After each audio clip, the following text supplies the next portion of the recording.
اگر ان کے لیے 70 دفعہ بھی بخشش مانگو گے تو بھی اللہ ان کو نہیں بخشے گا، یہ اس لیے کہ انہوں نے اللہ اور اس کے رسول سے کفر کیا،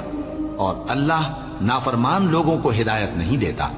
کاش تم ان کو اس وقت دیکھو جب یہ دوزخ کے کنارے کھڑے کیے جائیں گے اور کہیں گے کہ اے کاش ہم پھر دنیا میں لوٹا دیے جائیں تاکہ اپنے پروردگار کی آیتوں کی تکذیب نہ کریں اور مومن ہو جائیں۔ ہاں، یہ جو کچھ پہلے چھپایا کرتے تھے آج ان پر ظاہر ہو گیا ہے، اور اگر یہ دنیا میں لوٹائے بھی جائیں تو جن کاموں سے ان کو منع کیا گیا تھا وہی پھر کرنے لگے۔ کچھ شک نہیں کہ یہ جھوٹے ہیں، اور کہتے ہیں کہ ہماری جو دنیا کی زندگی ہے بس یہی زندگی ہے، اور ہم مرنے کے بعد پھر زندہ نہیں کیے جائیں۔ جن لوگوں کو ہم سے ملنے کی توقع نہیں اور دنیا کی زندگی سے خوش اور اسی پر مطمئن ہو بیٹھے اور ہماری نشانیوں سے غافل ہو رہی ہیں، ان کا ٹھکانہ ان اعمال کے سبب جو وہ کرتے ہیں دوزخ ہے۔